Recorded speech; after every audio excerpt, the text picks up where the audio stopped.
जय हिंद मेरे प्यारे प्यारे बच्चों। तो आज जो है मैं इकाई 3 लेकर के आ गया हूँ, लोकतांत्रिक राजनीति 2। प्यारे बच्चों, ये नागरिक शास्त्र का है हिस्सा। तो सामाजिक विज्ञान में हमने अब तक इतिहास और भूगोल के बारे में जाना।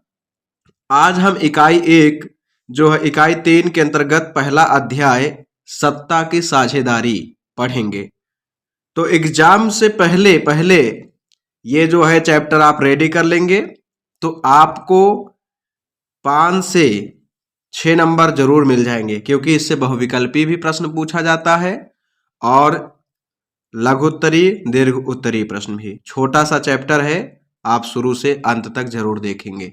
तो प्यारे बच्चों, सत्ता की साझेदारी ये चैप्टर है, छोटा सा ही चैप्टर है, बहुत बढ़िया चैप्टर है, समय ज़्यादा नहीं लगेगा, इसलिए वीडियो को इसके बिल्कुल भी मत करना, ठीक है। तो एक एक जो है प्रश्न हम कराते चलेंगे और आपको खूब आनंद आएगा। तो प्यारे बच्चों, बहुत ही बढ़िया चैप्टर जो है सत्ता की साझेदारी। तो आइए सबसे पहले हम लोग बहुविकल्पीय प्रश्नों पर चर्चा करते हैं, ठीक है। थोड़ा जूम कर लेते हैं तो ताकि जो है थोड़ा अच्छा लगे। तो मेरे प्यारे बच्चों, पहला प्रश्न है, बेल्जियम की राजधानी क्या है? बेल्जियम की राजधानी क्या है? तो बेल्जियम की राजधानी ब्रुसेल्स है। ब्रुसेल्स, इसको ब्रसेल्स भी कहते हैं। तो बेल्जियम की राजधानी ब्रुसेल्स है, ब्रुसेल्स। मेरे प्यारे बच्चों, इसको तैयार कर लीजिए। बेल्जियम में किस प्रकार की सरकार है? तो बेल्जियम में सामुदायिक सरकार है। बेल्जियम में कैसी सरकार है? सामुदायिक सरकार। और श्रीलंका, श्रीलंका किस प्रकार का देश है? तो श्रीलंका जो है एक द्वीपीय देश है। प्यारे बच्चों, कैसा देश है? द्वीपीय होता है ना। और श्रीलंका स्वतंत्र राष्ट्र कब घोषित हुआ, यानी कब उसको आज़ादी मिली? तो सन 1948 ईस्वी में। तो श्रीलंका जो है 1948 में स्वतंत्र हुआ। अगला प्रश्न है प्यारे बच्चों कि श्रीलंका ने 1956 में किस भाषा को कानून बनाकर एकमात्र राजभाषा घोषित किया? तो कौन सा कानून था प्यारे बच्चों? किस भाषा को, कौन सी भाषा थी वो? सिंहली भाषा थी, ठीक है। तो वहां पर जो है सिंहली और तमिल दो भाषाएं जो है लोग बोलते थे, लेकिन कानून बनाया और सिंहली भाषा को वहां का राजभाषा जो है दर्जा मिला। तो अगला प्रश्न है, देश की अखंडता तथा एकता के लिए क्या आवश्यक है? तो सत्ता की साझेदारी, सत्ता का विभाजन, राजतंत्र, उपर्युक्त में से कोई नहीं। तो प्यारे बच्चों, सत्ता की साझेदारी सबसे परम आवश्यक जो है तत्व है, ये सत्ता की साझेदारी आवश्यक है, इसलिए विकल्प कौन सा हो जाएगा आपका? का वाला। अगला प्रश्न है कि बेल्जियम की सामुदायिक सरकार में निम्नलिखित में से किसके मध्य सत्ता में साझेदारी है? तो बेल्जियम की सामुदायिक सरकार में निम्नलिखित में से किसके मध्य सत्ता में साझेदारी है? तो विभिन्न सामाजिक समूहों के मध्य। अगला प्रश्न है, श्रीलंका में निम्नलिखित में से कौन सा बहुसंख्यक वर्ग है, यानी वहां पर कौन से भाषा बोलने वाले ज्यादा लोग हैं? तो वहां पर सिंहली भाषा बोलने वालों की संख्या सर्वाधिक है, इसलिए हम उनको कहेंगे बहुसंख्यक वर्ग, यानी बहुत से संख्या में सिंहली भाषा बोलने वाले हैं। तो आगे दो प्रश्न और है प्यारे बच्चों। ये प्रश्न है, बेल्जियम कहाँ स्थित है? तो बेल्जियम जो है यूरोप महाद्वीप का एक देश है बेल्जियम, ठीक है। अगला प्रश्न है, विभिन्न स्तरों पर सत्ता का बंटवारा क्या कहलाता है? तो विभिन्न स्तरों पर सत्ता का बंटवारा संघीय सरकार कहलाता है, संघीय सरकार। तो आइए प्यारे बच्चों, वर्णनात्मक प्रश्न में हम लोग लघु उत्तरीय प्रश्न का सबसे महत्वपूर्ण प्रश्न जो है देखते हैं। ये प्रश्न क्या है? सत्ता की साझेदारी क्यों जरूरी है? सत्ता की साझेदारी क्यों जरूरी है? एक तर्क दीजिए, या फिर सत्ता की साझेदारी लोकतंत्र की आत्मा है, इस कथन की विवेचना कीजिए। देखिए 2023 में दो तरह से प्रश्न पूछा है, लगातार 22-23 में पूछा है। तो प्यारे बच्चों, बहुत ही महत्वपूर्ण प्रश्न है, इसको तो आप तैयार ही कर लेंगे, ठीक है। क्योंकि नागरिक शास्त्र के जो चैप्टर है छोटे छोटे हैं, आनंद वाले चैप्टर है, मजा आ जाएगा। प्यारे बच्चों, एग्जाम से पहले पहले आप इसको 2 बार वीडियो को देख लेंगे तो आपका तैयार हो जाएगा, आपको फिर पढ़ने की जरूरत नहीं है। इसलिए मैं आपको एग्जाम से पहले जो है सामाजिक विज्ञान को पढ़ा रहा हूं। प्यारे बच्चों, इंपॉर्टेंट जो प्रश्न है, मैं उसको बता देता हूं। तो ये महत्वपूर्ण प्रश्न है, इसको तैयार ही कर लेंगे। तो आइए देखें सत्ता की साझेदारी क्यों जरूरी है। तो सत्ता की साझेदारी जरूरी है क्योंकि विभिन्न सामाजिक समूहों के बीच टकराव का अंदेशा कम हो जाता है। ये सामाजिक टकराव हिंसा और राजनीतिक अस्थिरता का रूप ले लेते हैं। इसलिए सत्ता में हिस्सा दे देना राजनीतिक व्यवस्था के स्थायित्व के लिए अच्छा है।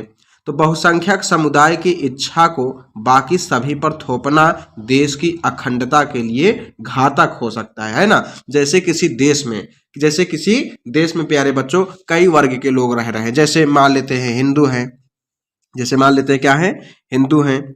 अगर हिंदू भी हैं और मुस्लिम भी हैं और सिख भी हैं, सिख यानी सिख ईसाई तमाम हैं, है ना, हिंदू मुस्लिम सिख ईसाई जैन बौद्ध, तो बहुत सारे वर्ग हैं। अगर हम एक ही वर्ग को कह देंगे कि सत्ता में रहिए, एक ही वर्ग को कह देंगे कि आप ही चुनाव लड़िए, तो अन्य वर्गों का क्या हो जाएगा, अनदेखी हो जाएगा। उनका विकास क्या हो पाएगा, उनको लगेगा क्या कि मेरा कोई नेता है, तो नहीं, यानी इससे जो है उस वर्ग का विकास जो है ठीक ढंग से यानी सही ढंग से नहीं हो पाएगा। इसलिए जितने भी वर्ग के लोग हैं उनको उनकी संख्या के अनुसार सत्ता में साझेदारी करना जरूरी है ना। तो हर वर्ग के लोगों में इसलिए देखिए विधायक चुने जाते हैं, सांसद चुने जाते हैं, है कि नहीं। तो अब पता चला कि एक ही वर्ग जो ज्यादा संख्या में है, बहुसंख्यक वर्ग में है, जैसे मान लेते हैं अपने देश में अगर हिंदू आबादी सर्वाधिक है,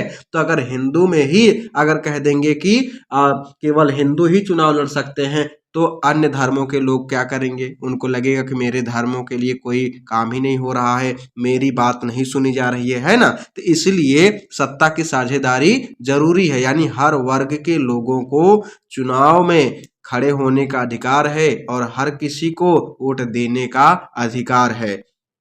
तो सत्ता की साझेदारी जरूरी है क्योंकि प्यारे बच्चों मैंने बताया कि बहुसंख्यक समुदाय की इच्छा को बाकी सभी पर थोपना देश की अखंडता के लिए घातक हो सकता है, इसलिए सत्ता की साझेदारी जरूरी है। तो सत्ता का बंटवारा लोकतांत्रिक व्यवस्थाओं के लिए ठीक है। इसके पक्ष में एक अन्य बात कही जा सकती है और वह बात कहीं अधिक गहरी है, जैसे कि सत्ता की साझेदारी वास्तव में लोकतंत्र की आत्मा है। लोकतंत्र का अर्थ ही है कि जो लोग इस शासन व्यवस्था के अंतर्गत हैं उनके बीच सत्ता को विभक्त किया जाए, यानी बांटा जाए, और ये लोग इसी ढर्रे से रहें। इसलिए वैध सरकार भी होती है जिसमें अपनी भागीदारी के माध्यम से सभी शासन व्यवस्था से जुड़ते हैं, सभी समूह शासन व्यवस्था से जुड़ते हैं। तो अगला प्रश्न है, ये प्रश्न है प्यारे बच्चों 2022 में पूछा है कि गठबंधन सरकार से आप क्या समझते हैं। गठबंधन सरकार से आप क्या समझते हैं। तो गठबंधन सरकार का अर्थ होता है, गठबंधन का मतलब ही होता है कि जब एक से अधिक जो है दो या दो से अधिक दल मिलकर के कोई जो है सरकार बनाते हैं तब हम उनको क्या बोलते हैं, गठबंधन सरकार। लिखा भी है कि गठबंधन सरकार का गठन दो या दो से अधिक दल मिलकर के करते हैं। तो गठबंधन सरकार के प्रमुख लक्षण निम्नलिखित हैं, है ना। तो इसकी कुछ विशेषताएं भी हैं, लक्षण भी हैं। तो पहली चीज तो गठबंधन का मतलब जैसे प्यारे बच्चों किसी को बहुमत नहीं मिल पाता है तो उसकी सरकार नहीं बन पाती है, तो उसमें क्या होता है कि कई दल एक दूसरे को सपोर्ट कर देते हैं और सपोर्ट कर देते हैं, तो अगर बहुमत हो जाता है तो जो है वो सरकार बन जाती है। तो इसके कुछ लक्षण भी हैं, जैसे कि गठबंधन सरकार में कम से कम दो दल भागीदार होते हैं। दूसरा, भागीदार दल गठबंधन की राजनीति को कुछ प्राप्त करने के लिए अपनाते हैं। लक्ष्य सारभूत रूप में कुछ प्राप्ति का हो सकता है या मनोवैज्ञानिक रूप में प्राप्ति का। तो गठबंधन इसीलिए लोग करते हैं क्योंकि अगर सरकार नहीं बन पा रही है, अगर गठबंधन नहीं होगा तो फिर सरकार ही नहीं बन पाएगी। इसलिए दो या दो से अधिक दल मिल जाते हैं और कहते हैं कि हमको जो है मंत्री पद चाहिए, ये चाहिए, वो चाहिए, तमाम चीजें होती है ना, क्योंकि आवश्यकता की पूर्ति नहीं होगी तो गठबंधन होगा नहीं। तो गठबंधन एक अस्थायी प्रबंध होता है, यानी हमेशा के लिए जो है ये गठबंधन नहीं होता है, क्योंकि हर जो है पार्टियां चाहती हैं कि हमारा जो है पार्टी मजबूत बने तो भविष्य में वो चाहेंगे कि हम गठबंधन ना करें। तो इसलिए क्या होता है, एक अस्थायी प्रबंध होता है। गठबंधन सरकार का गठन समझौते के आधार पर होता है। इसमें कठोर सिद्धांतवाद राजनीति के लिए कोई स्थान नहीं होता। अर्थात गठबंधन सरकारें यथार्थवाद पर आधारित होती हैं, यानी अगर उनकी मांगे, उनकी डिमांड पूरी नहीं होती तो गठबंधन तोड़ भी देते हैं, है ना।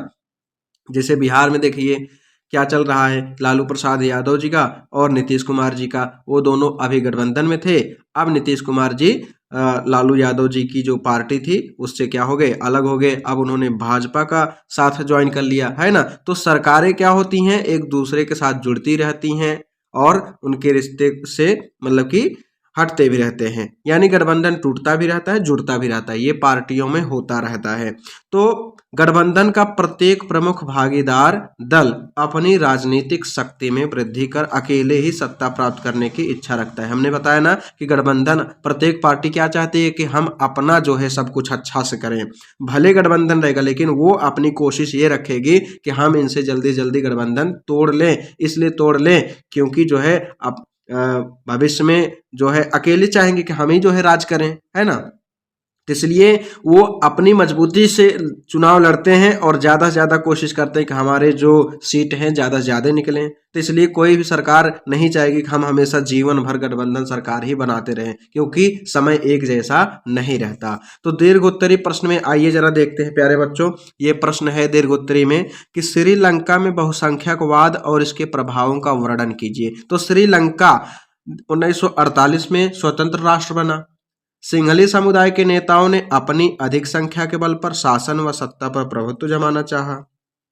नवनिर्वाचित लोकतांत्रिक सरकार ने सिंहली समुदाय की प्रभुता कायम करने के लिए कई कदम उठाए। जैसे 1956 में एक कानून बनाया गया जिसके तहत तमिल को दरकिनार करके सिंहली को एकमात्र राजभाषा घोषित कर दिया। यानी वहां पर दो भाषाएं जो है सबसे ज्यादा लोग बोलते थे, एक सिंहली और दूसरा तमिल, और इनमें भी सबसे ज्यादा क्या बोलते थे, सिंहली। तो तमिल को जो है कोई दर्जा नहीं दिए विशेष और सिंहली को राजभाषा घोषित कर दिए। दूसरा, विश्वविद्यालयों और सरकारी नौकरियों में सिंहलियों को प्राथमिकता दी गई। तो ये भी तो गलत बात है। जैसे अपने देश में अगर कहा जाए कि हिंदी वालों को ज़्यादा वरीयता दी जाएगी, अंग्रेजी, तमिल और उड़िया इन सबको जो है कम वरीयता दी जाएगी, तो गलत बात है ना प्यारे बच्चों, ये गलत बात है। तो किसी को भाषा के आधार पर जो है नौकरी देना ये भी तो अच्छी बात नहीं है। नए संविधान में यह प्रावधान भी किया गया कि सरकार बौद्ध मत को संरक्षण और बढ़ावा देगी। तो हमारा देश क्या है, धर्मनिरपेक्ष राज्य है, यानी हमारा देश किसी भी धर्म को किसी धर्म के आधार पर नहीं चलता। हमारा देश धर्मनिरपेक्ष है, यानी यहाँ पर किसी धर्म को श्रेष्ठ नहीं कहा गया है। यहाँ पर कहा गया है कि सभी धर्म एक समान हैं, सब अच्छे हैं। इसका इफेक्ट क्या पड़ा, चूंकि मैंने बताया कि अगर बौद्ध धर्म को संरक्षण मिला और सिंहली भाषा को बढ़ावा दिया गया और उस भाषा को बोलने वाले लोगों को जॉब भी मिली, तो इससे इफेक्ट क्या पड़ा। तो इन सरकारी फैसलों ने श्रीलंकाई तमिलों की नाराजगी और शासन के प्रति बेगानेपन को बढ़ाया। उन्हें लगा कि बौद्ध धर्मावलंबी सिंहलियों के नेतृत्व वाली सारी राजनीतिक पार्टियां उनकी भाषा और संस्कृति को लेकर असंवेदनशील हैं। उन्हें लगा कि संविधान और सरकारी नीतियां उन्हें राजनीतिक अधिकारों से वंचित कर रही हैं, नौकरियों आदि में भेदभाव हो रहा है, उनके हितों की अनदेखी की जा रही है। परिणामतः तमिल और सिंहली समुदायों के संबंध बिगड़ते चले गए। तो श्रीलंकाई तमिलों ने अपनी राजनीतिक पार्टियां बनाई और तमिल को राजभाषा बनाने, क्षेत्रीय स्वायत्तता हासिल करने और शिक्षा और रोजगार में समान अवसरों की मांग को लेकर संघर्ष किया। तो 1980 के दशक तक उत्तर पूर्वी श्रीलंका में स्वतंत्र तमिल ईलम बनाने की मांग को लेकर अनेक राजनीतिक संगठन बने। तो प्यारे बच्चों, अब आप जान ही जाइए कि अगर किसी भी भाषा को लोग जो है ज़्यादा वरीयता देंगे और दूसरी भाषा को वरीयता कम देंगे और उसके आधार पर भेदभाव होगा, तो फिर उसमें क्या होगा, क्रांति का जो है सृजन तो होवे करेगा, है ना।